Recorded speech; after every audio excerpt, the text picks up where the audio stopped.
Neil had just asked me if I had anything to add, and I said no, and then I realized that I probably should at least mention a book that's brand new called A Reason for Faith. I've got a couple of chapters in that. You should buy it anyway. Specifically written to answer questions that people have. So they got some pretty good people in there to write those things. Recently came out from Religious Studies Center at BYU. Pick it up. Good book. A couple of things. You've heard my name once or twice. I should make a disclaimer. Yogi Berra famously said, I never said all the things I said. Mine is a little bit different. I can't remember if I said all the things I said. So I'm getting older. I'm getting to the point where I do have to repeat myself somewhat, and so today I'm going to be doing a little bit of repeating.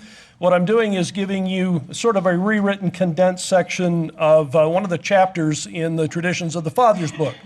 One of the things that fascinated me about going through the Book of Mormon this last time and looking at it was the fact that we have a unique perspective during a particular period of time when we have Nephites in Lamanite territory. We don't get that. We get Lamanites in Nephite territory all the time. But there is a particular point in time, and that's kind of what this is about. It strikes me as interesting that there are certain kinds of things that we learn about Lamanite culture that fit better in many cases with what we know of Mesoamerican culture, and probably precisely because we are in Lamanite country. So that's where all this is coming from. And in order to get through it, I'm going to read through the thing. Oh, one last thing. We've got time. You're going to have cards and you can ask questions. You are, of course, more than willing or more than able to ask me questions about this, but if you want to ask questions, anything related to Book of Mormon and history, I'll try to field them. Please remember that one of my possible responses is, I don't know. So, all right. The Nephite land never seemed to stay in one place. Before they became Nephites, Lehi and his family settled in the coastal land where they disembarked. Nephi led those who would go with him to a new land much farther inland. There, they called it the land of Nephi, and in that land, the city of Nephi. That land was theirs for about 400 years, but a Lamanite incursion somewhere around 200 BC sent Mosiah and those who would follow him. By the way, there's actually some interesting literary parallels that I believe are intentional there. Mosiah and those who had followed him went to another new land. The Nephites moved to the land and city of Zarahemla as they merged with the descendants of the people of Mulek that they found there. Future Lamanite invasions would push them even farther north until they passed through the narrow neck of land. Throughout all of these moves, the Book of Mormon focuses on Nephites, their trials, their tribulations, their wars, and sometimes their righteousness. The Book of Mormon is, after all, the story of Nephites written by Nephites. None of the Nephite writers intended to describe their clothing, their homes, their cultures, or very much of their environment. We can learn about those things only by carefully examining the text for clues to those things that they did not explicitly say. Nevertheless, while the Book of Mormon is written by Nephites in Nephite lands, regardless of where those Nephite lands were, the cultural information we may piece from the text are primarily about Nephite culture. The Nephite writers intentionally paint the Lamanites as the bad guys, with the exception of a couple of times when they're used as examples of how the Nephites had become even worse than the Lamanites.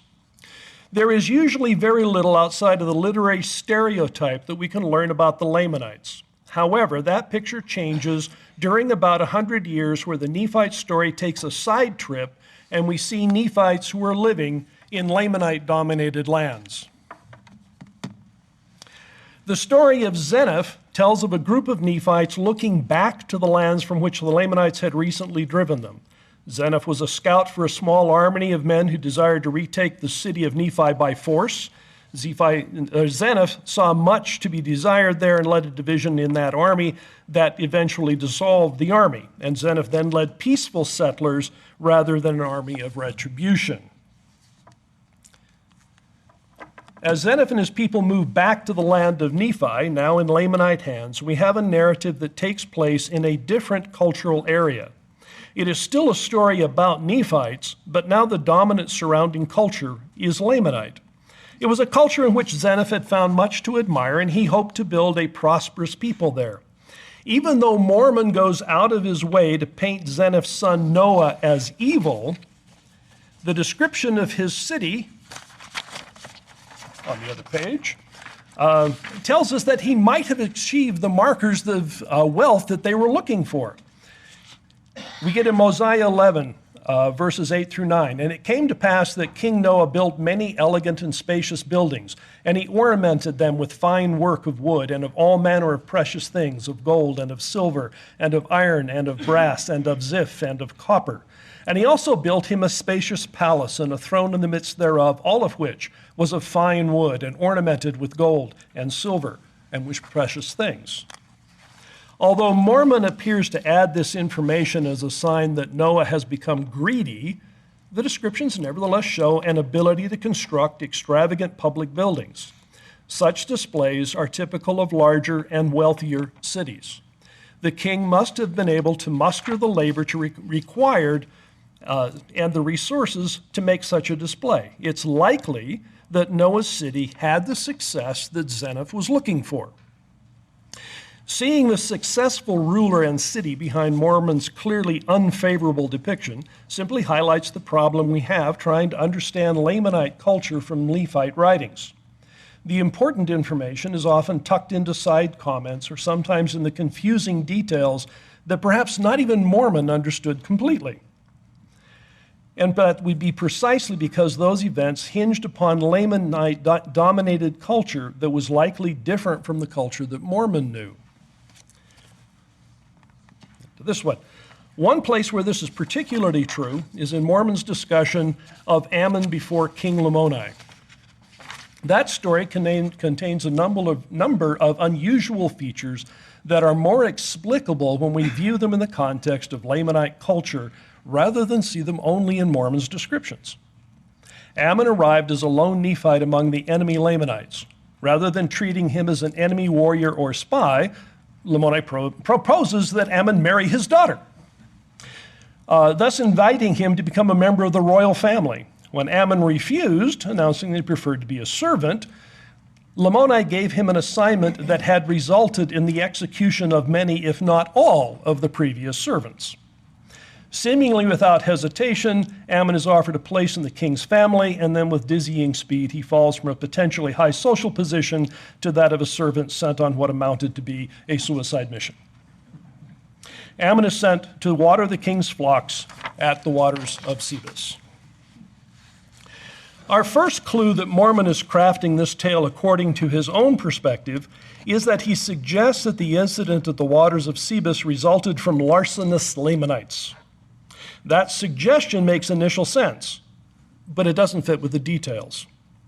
Those details contradict Mormon's suggestions that simple theft explains the story. When the Lamanite thieves scatter the flocks, they make no attempt to gather them up again.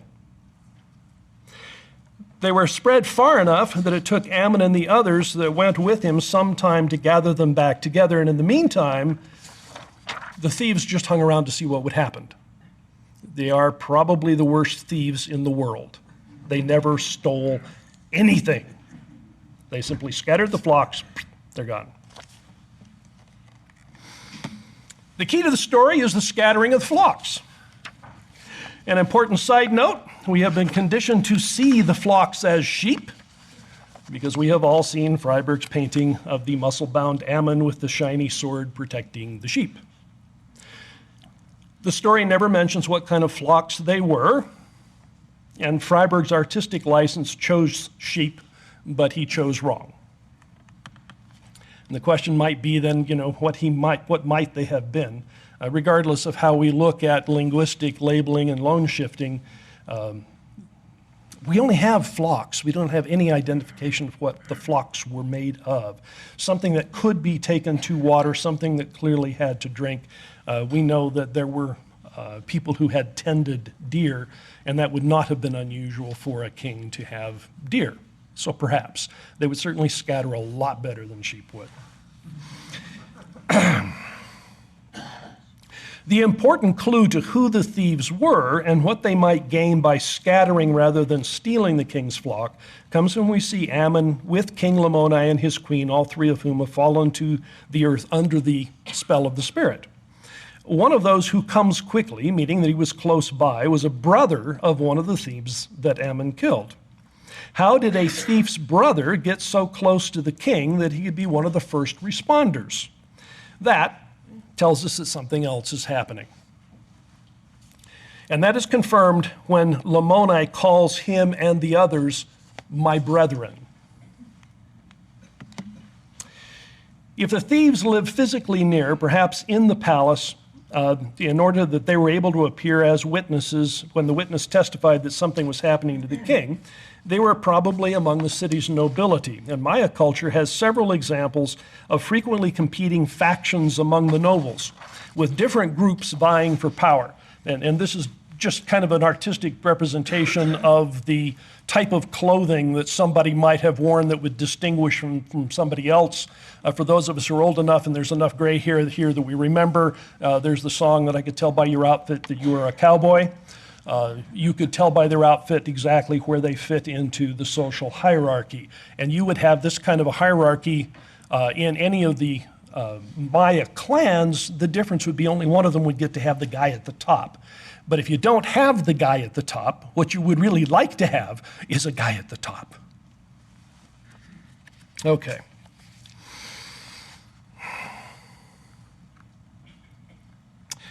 So the Maya king had to maintain his position by controlling the various kin groups, many of which had aspirations of elevating one of their own to be king. In this context, there we go. Got somebody else that's advising the throne here. In this context, the incident at the waters of Sebus stops being a cowboys and rustlers story and instead becomes a sophisticated and subtle political contest. If nobles were scattering the king's flock, Lamoni may have been restricted in his ability to respond with direct action against them. While the putative thieves did not get many animals, they still got what they wanted. They embarrassed the king and weakened his control over his territory. Since scattering the flocks was an affront to the king, some action was required to save his honor. Unable to act against the true culprits, if, as I hypothesized, they were a powerful rival lineage, the king executed the hapless servants, pawns in this high-stake game. Even this action played into the hands of Lamoni's rivals. He could not ignore the action, since that would have been an advertisement of weakness, but slaying his servants inevitably reduced the number of his servants, which also weakened his strength. As more and more servants were executed, the loyalty of those remaining would be increasingly strained, and either way, the rival was winning. When Ammon appeared, he presented a problem and then a solution to the problem. He was a prince from an enemy polity. Were he to remain in Lamoni's kingdom, the king needed to be able to control him, and the first tactic, perhaps looking to future alliances, was to offer his daughter. As a member of the royal family, Ammon would have been bound by culture, tradition, and honor to serve the new family. When Ammon refused that marriage, the king came up with another way to use Ammon. If Ammon could not be controlled, then perhaps the king could use that fact to help him with a different problem. The king set Ammon to the waters of Sebus, expecting that Ammon would act where servants could not have acted. As an uncontrollable Nephite, Ammon could upset the status quo to the king's benefit, but the king would not be held responsible, because after all, it was this uncontrollable Nephite who did it. The offer of the king's daughter was an invitation to become royal family and beholden to the king. Without the ability to ensure Ammon's loyalty, the king inserted him into a politically charged charade. Those who knew the actors in the elaborate game could not change the results, but Ammon did not know the players or the nature of the game. Ammon went in armed with lethal weapons against clubs, which were certainly dangerous, but were not the equivalent of the sling and the sword that Ammon wielded. Mormon told that story because he needed as the background to the story that he really wanted to tell, which was how Lamoni was converted. Mormon's tendency was to quote his character's words from the source plates, and we may expect that when he gives us Ammon's words before King Lamoni, that they are faithfully reproduced from the plates. Perhaps Ammon was the one who originally wrote them. For that reason, we don't see much of Mormon coloring this account. But in his description, we can still extract aspects of Lamanite culture. In this case, we see aspects of Lamanite religion. When Ammon's actions at the waters of Sebus were reported to King Lamoni, he was certainly impressed. He was so impressed with the miracle of the encounter that he suspected Ammon might be a being from a higher realm. And here's what he said, recorded in Alma 18:2. And when they had testified to the things which they had seen, and he learned of the faithfulness of Ammon in preserving his flocks, and also of his great power in contending against those who sought to slay him, he was astonished exceedingly, and said, Surely this is more than a man. Behold, is not this the great Spirit who doth send such great punishments upon his people because of their murders? Both of these statements reflect opinions very much at home in the Mesoamerican religious worldview. The line between human and divine in ancient Mesoamerica was less firmly drawn in the modern Western world. Many Mesoamerican religious stories deal with the exploits of individuals who are more than men. The hero twins of the Popol Vuh are certainly depicted as men, but just as certainly have supernatural powers. The Mixtec deity male Nine Wind is shown in the Codex Vindobonensis as a being in the heavens who descends and acts upon the earth. The myriad legends surrounding the Aztec god Quetzalcoatl suggest that he had both a heavenly aspect and one in which he operates on earth as more than a man. These more than men may be best understood as demigods or deities that live and function on earth, but who retain otherworldly powers. It's in this light that we should see King Lamoni's speculation about Ammon as one of the demigods familiar to him from Mesoamerican mythology. Perplexingly for modern expectations, Lamoni characterized the Great Spirit as sending great punishments upon his people because of their murders. How did he come to that conclusion if Ammon were the Great Spirit? Mesoamerican demigods did not act logically or consistently.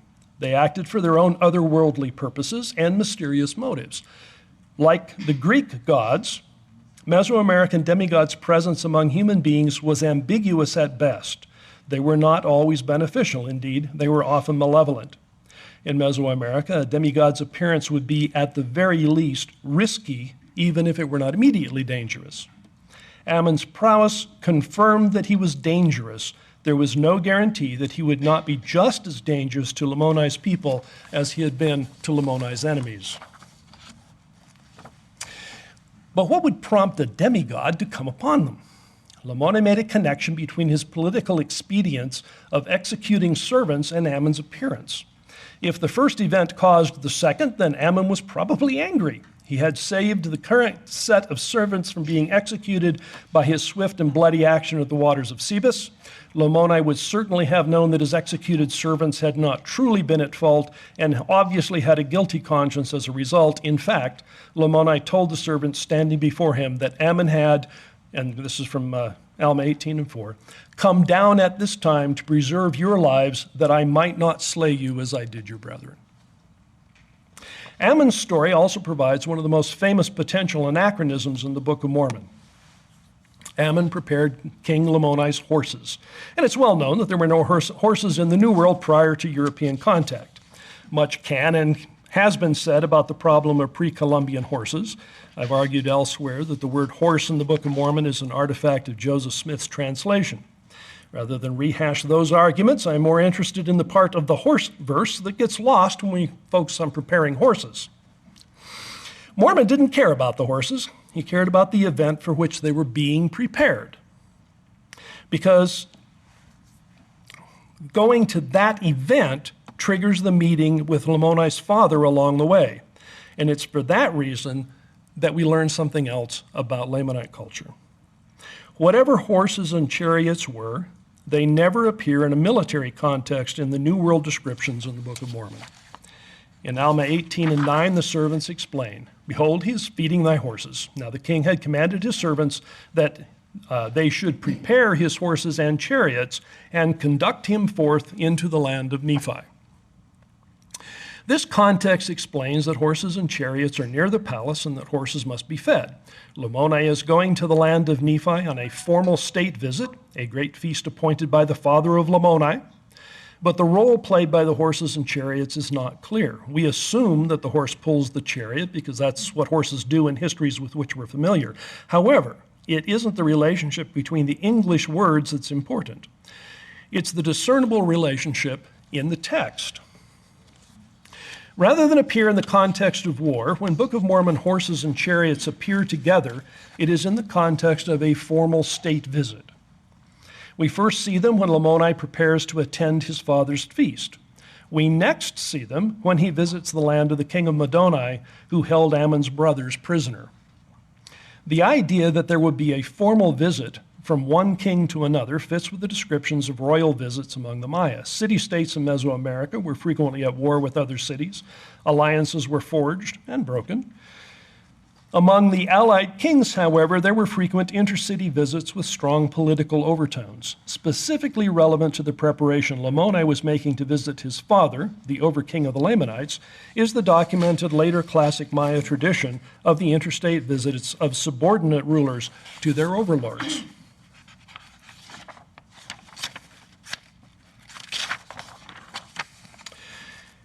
If we can easily see the royal visit as the context for horses and chariots, perhaps the royal visit can help us envision what the plate text was describing when Joseph used the words horse and chariot.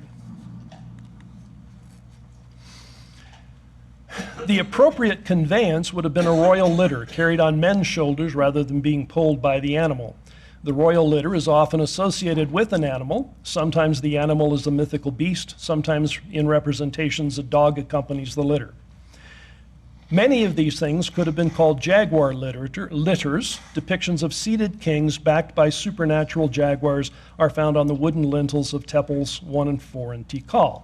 And in this case, these are graffiti of somebody who just saw one and just wrote down what they saw.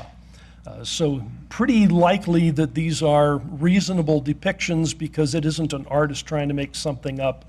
It's somebody just drawn life. The story of Ammon and King Lamoni's horses and chariots displays another subtle description of Lamanite culture. Lamoni is clearly designated as a king, and his father is not only a king, but a king over all of the Lamanites, of course, including Lamoni. In Lamanite culture, there is an overking with subordinate kings. For example, in Mosiah 24:2, we find, "For the Lamanites had taken possession of all these lands. Therefore, the king of the Lamanites appointed kings over all these lands." The Lamanite practice of a king over kings replicates what is known of later Maya political interactions. More than a simple statement that the king of the Lamanites appointed other kings, we see specific types of relationships among kings in other parts of the Book of Mormon. For example, after Ammon has earned King Lamoni's trust, Lamoni suggests the way to free Ammon's brethren from imprisonment in the land of Middoni. Now, Lamoni said unto Ammon, "I will go into the land of Middoni, for the king of the land of Middoni, whose name is Anti-Nephi-Lehi, is a friend unto me. Therefore I go to the land of Middoni, that I might flatter the king of the land, that he will cast thy brethren out of prison." Lamoni proposes to use his personal influence with Anti-Nephi-Lehi to release Ammon's brethren. He does not propose a military solution. Specifically, he will flatter the king in a different land, who is a friend unto me. In the context of known Mesoamerican intercity relationships, we can see Anti-Nephi-Lehi in the land of Middoni as part of the collection of cities who are beholden to the overking, who happens to be Lamoni's father. The nature of these relationships is on display in a different way as Ammon and Lamoni en route to the land of Middoni meet Lamoni's father. This man remains unnamed in the text, but is denominated as the king over all Lamanite kings. "And behold, the father of Lamoni said unto him, Why do you not come unto the feast on that great day when I made a feast unto my sons and unto my people? And he also said, Whither art thou going with this Nephite, who is one of the children of a liar? And it came to pass that Lamoni rehearsed unto him whither he was going, for he feared to offend him. And he also told him all the cause of tarrying in his own kingdom, that he did not go unto his father to the feast which he had prepared." The father's angry reaction makes it plain that Lamoni's absence was a serious breach of etiquette and, in fact, may be the reason his father is on the road in the first place. He's hunting Lamoni to demand an accounting. Later classic Maya sites provide the glyphic evidence of these royal visits. In Maya culture, such visits could cement a relationship or, in the breach, lead to war. Thus, a subordinate king who had refused to come to the overlord's feast could be considered in rebellion. Lamoni's father had not yet drawn this conclusion about his son, but obviously feels that Lamoni owes him a convincing explanation about his absence. All facets of the story, the formal visit to another city and the expectation of a king's obeisance to the overking, fit comfortably into a Mesoamerican context. Even more important to Mormon's purposes in describing the mission of the sons of Mosiah to the Lamanites was the conversion of the people who became known as the Anti-Nephi-Lehis and later as the people of Ammon. It was these faithful people whose sons became known as Helaman stripling warriors. Their story is one of inspiring faith, but the details of their story highlight aspects of Lamanite culture. It's that backdrop of Lamanite culture that helps us understand the anomalies of their story when read without the explanatory background. It helps us explain why a people who were so adamant that they not take up arms, that they would allow themselves to be slaughtered, yet were willing to send their 12 to 15-year-old sons off to the war to fight for them. When the Anti-Nephi-Lehis laid down their arms, they vowed not to take them up again. Nevertheless, they were on the verge of taking them up again when extreme need might have required that they take up arms to defend the Nephites, Alma 53. It was Helaman who feared lest by so doing they should lose their souls. The need was so great, so rather than fight themselves, they volunteered the young sons to become Helaman striplings warriors. Why the parents would lose their souls, but their sons would not, is never explained in the text. Comparing their actions to what is known of Maya customs suggests that Lamanite culture mirrored what's known of Maya culture and provides the explanatory background to what's happening in this part of the text. The story begins with a remarkable conversion to the gospel. Aaron converts Lamoni's father, the king of the Lamanites. When that king crowned one of his sons, whose original name is not known, that son adopted as his throne name Anti-Nephi-Lehi. The practice of taking a name upon assuming the throne can be documented from the classic Maya data based on glyphic texts. His son had also been converted to the Nephite religion, and those who supported him similarly accepted the Nephite religion. As a people, they adopted the throne name of their king, and they were called Anti-Nephi-Lehis. The new name betokened that they had become a new people with a new identity. These Anti-Nephi-Lehis were still living in their original cities. Believers and non-believers mingled together as citizens of the same city. Not all Lamanites were converted, but the adoption of the new religion by the ruler would have made for internal dissent. In named Lamanite lands, the division between the believers and unbelievers led to rebellion, just as it did in Zarahemla. Central to their story is the Anti-Nephi-Lehite oath and the reason for taking it. The new believing king announced, "And now, behold, my brethren, since it has been all that we could do, as we were the most lost of all mankind, to repent of all of our sins and the many murders which we have committed, and to get God to take them away from our hearts, for it was all that we could do to repent sufficiently before God that he would take away our stain. Now, my best beloved brethren, since God hath taken away our stains, and our swords have become bright, let us stain our swords no more with the blood of our brethren. Behold, I say unto you, nay, let us retain our swords, that they not be stained with the blood of our brethren, for perhaps if we should stain our swords again, they can no more be washed bright through the blood of the Son of our great God, who shall be shed for the atonement of our sins, or which shall be shed for the atonement of our sins." To protect themselves against breaking the covenant, they buried their weapons. Anti-Nephi-Lehi also urged his people, "And now behold, since it's been as much as we could do to get our stains taken away from us and our swords are made bright, let us hide them away that they may be kept bright as a testimony to our God at the last day, or at the day when we shall be brought to stand before him to be judged, that we have not stained our swords in the blood of our brethren, since he imparted his word unto us and has made us clean thereby. And now, my brethren, if our brethren seek to destroy us, behold, we will hide away our swords, yea, even we will bury them deep in the earth, that they may be kept bright, as a testimony that we have never used them at the last day. And if our brethren destroy us, behold, we shall go to our God and shall be saved. Daniel Ludlow suggested that this ceremony could have served as the source of the bury the hatchet tradition of showing peace, which was a common practice among the tribes and American Indians when Columbus and other white men had come to their lands. In both time and space, the bury the hatchet symbol is a long way away from the Anti-Nephi-Lehis. Furthermore, the bury the hatchet symbolized peace between two peoples. The Anti-Nephi-Lehis made their covenant and gesture with Jehovah. There is only the slightest connection between the two events, and certainly not enough to suggest a causal link. It's much more likely that this action was related to a well-documented Mesoamerican devotional burying. There was a widespread Mesoamerican practice of caching or burying objects associated with specific ritual events, originally possibly as early as 1500 BC and well established during the pre-classic and late pre-classic periods, which coincide with the Book of Mormon.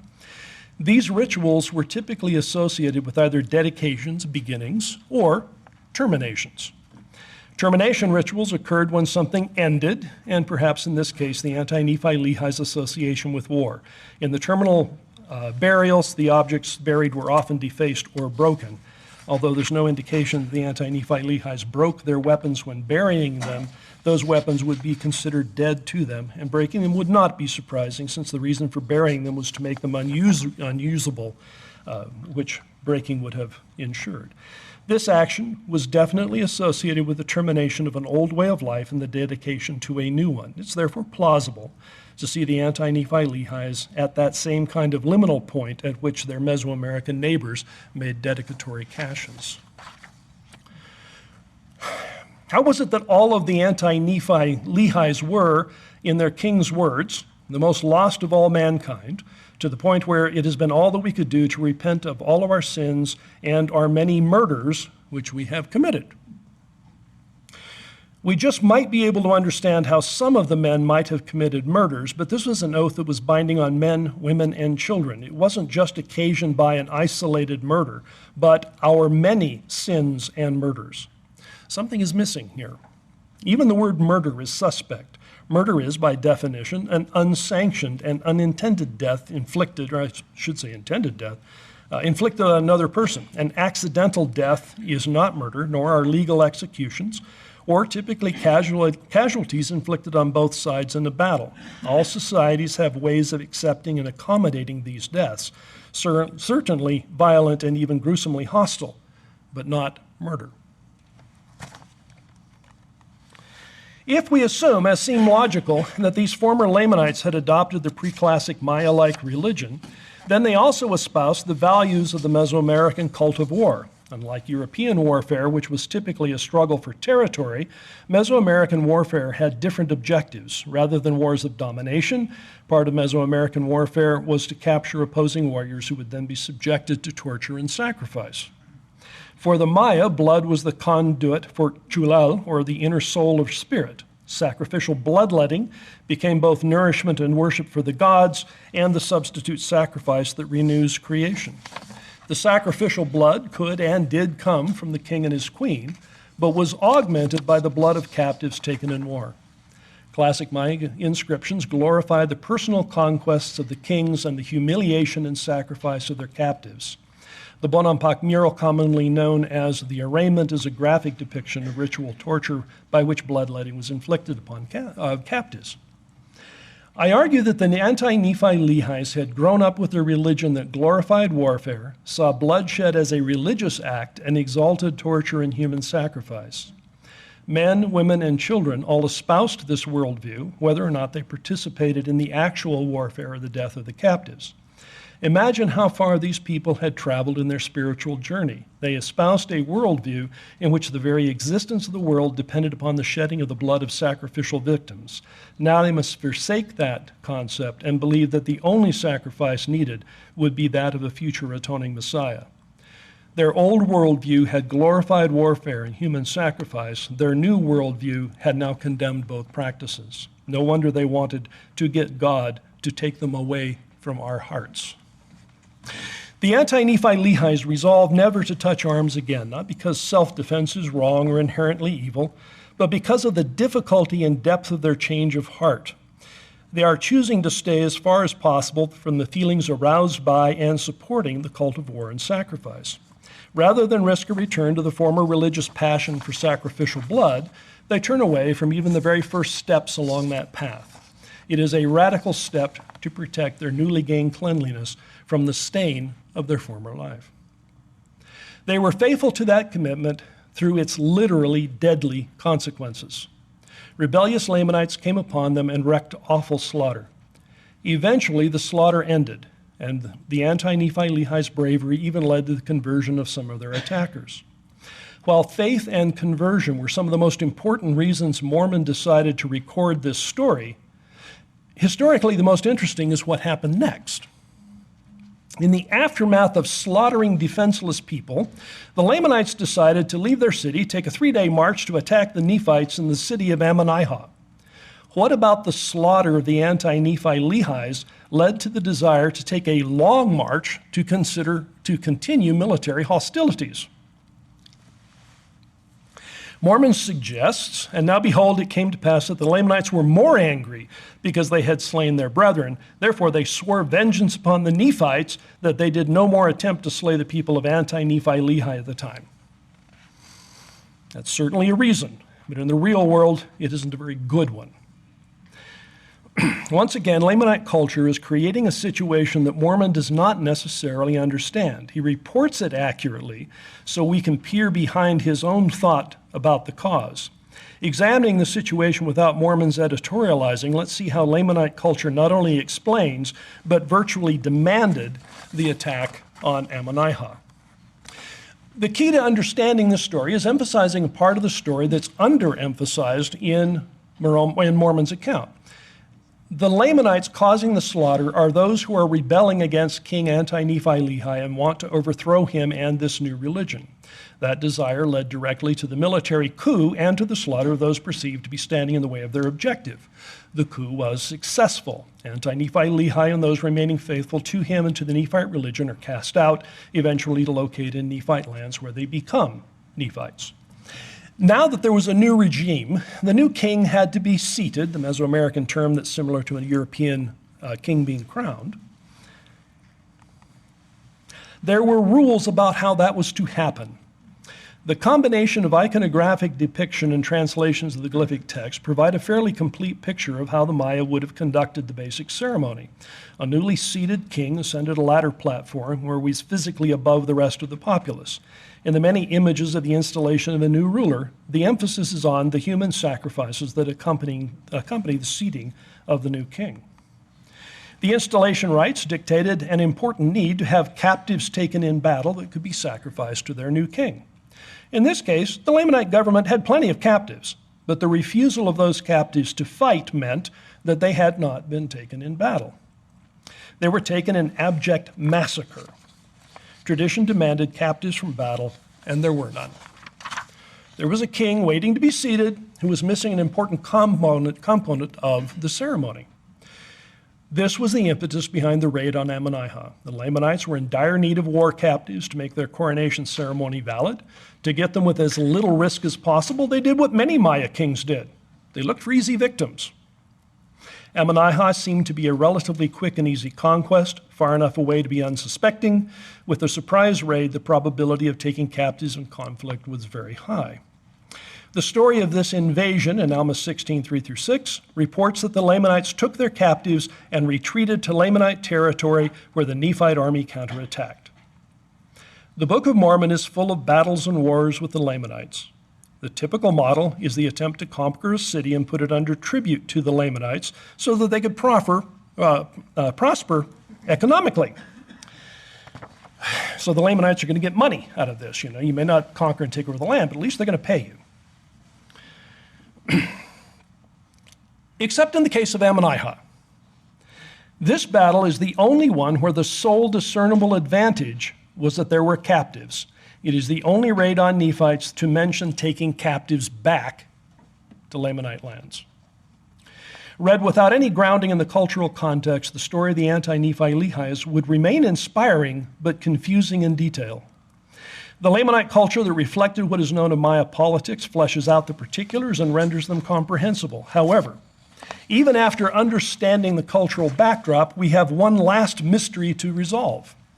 Why could the sons of the Anti-Nephi-Lehis, Helaman stripling warriors, fight, but their parents could not? The textual hint is that these are stripling warriors. A stripling is a youngster. It is not a term applied to older children.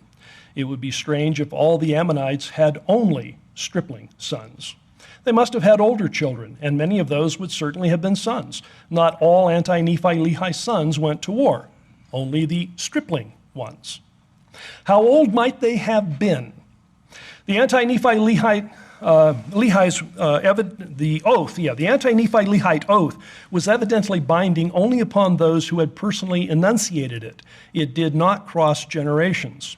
While we do not know the year in which they took the oath, they did so before Ammonihah was sacked, which occurred in the 11th year of the reign of Judges. The story of the stripling warriors occurs in the 26th year of the reign of the Judges. When the oath was taken, it was probable that those children who were able also took the oath. If they were too young to speak, it seems unlikely that they did. But taking the outside case, if the oldest of the young men were born after the oath, they would be 15.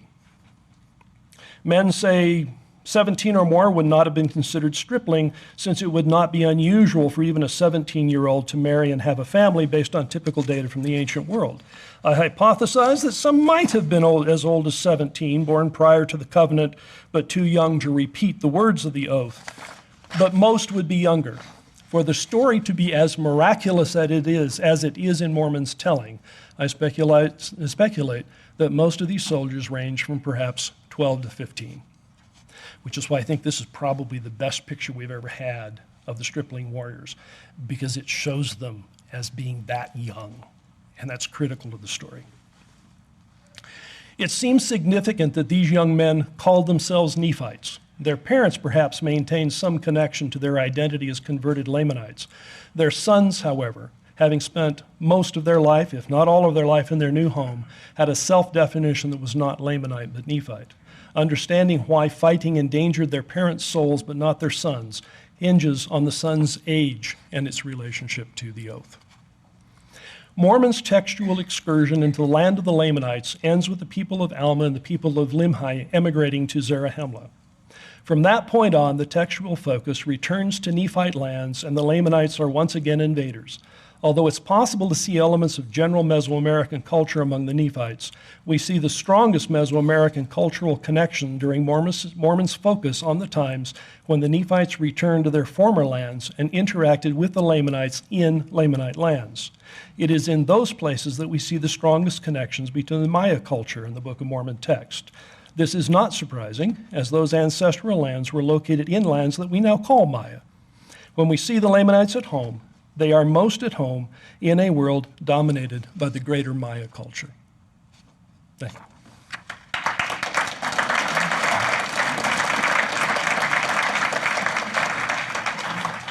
Yes, Mark.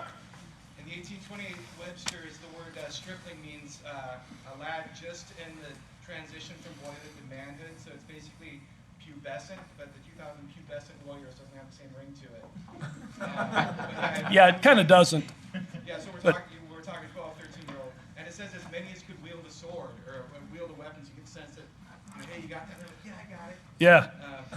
Yeah. Next time the sacrament is being passed, and you see these boys up there who are about this tall, imagine them with shields and swords trying to defend your life. And now you know why it was miraculous. Another side note on that, what's really fascinating, there is armor, of course, in Nephite lands. Mormon is a general who invents certain types of armor and then it gets passed around. But what's really fascinating is the description of the wounds, because you have a sword, you also have a shield, you'll have a head plate, you'll have a breastplate. What they do not have is anything that corresponds to greaves in the old world, which are leg protection. And you'll notice that when you're getting descriptions of injuries from warfare in the Book of Mormon, they specifically talk to the injuries to the legs. Everything else had some sort of protection, but the legs did not, which fits with what we know of that area. One question. We get one question. Can you comment on the literary parallel when you said the Nephites moved to the land of Nephi for 400 years? The literary parallel, it's interesting when Nephi moves from where his father was along the coastal plain, he says, we're going to move with all those who will go with us. And he talks about moving, he talks about being in this new land and planting things and how everything worked well. As Mosiah leaves, he also leaves with all who would go with him. And then there's another thing when you get to the other end where it's talking about everything as well. There's a couple of places in the Book of Mormon where above and beyond telling the story, we get a little bit of literature. And sometimes there'll be references to other things that have been said. Sometimes you'll get interesting things, and since nobody's asking questions and I'm still talking, you get the what I think is a fascinating description of what we call the Psalm of Nephi. And what's fascinating to me about that is if you go through it and look at it, particularly looking at the idea that Joseph Smith was receiving the information from the plates but may or may not have been getting a word-for-word translation. When you look at that, the structures come through very clearly. You get a lot of literary parallels and couplets. And sometimes you'll get the parallel couplet where the two lines are repeating the same general information. Sometimes you'll get the antithetical couplet where the second line is going to do a little bit of a reversal. But you get these literary parallels, and in some cases,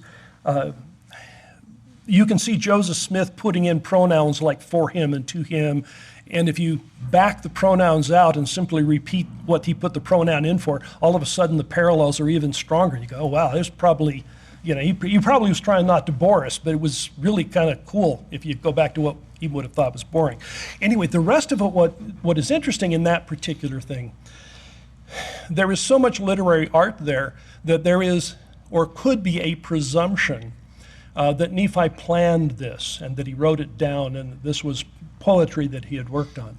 From the context and the nature of the parallels, it looks like this is simply a very literate, a very well-educated Nephi who knows what these structures are and begins to expound them because of the emotion behind his words, but they are not planned beforehand.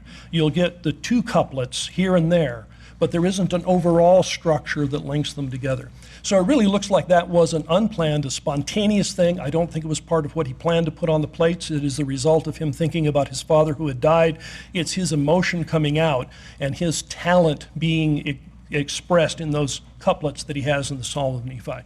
I think it's a real interesting peek into who he was and what his process was. And this particular case where there's an aside there, and it's just this beautiful literary passage that I don't think was planned at all. Mr. Mark. So I love the idea about the going to get captives, and it occurred to me that Ammon, after Malachi is killed, his first order of business is to go and capture Nephite city, but he takes captives as part of that, and then at some point later he wants to exchange prisoners with Moroni, but I wonder if he needed to take those captives in order to legitimize his rulership. Yeah. We don't have enough context there to know for sure, but it is suspicious, I suspect, that we get those comments so rarely in the military conflicts that when we do, it's worth paying attention to see if they're trying to tell us something more than what we think they're telling us. Not many questions. Thanks, folks.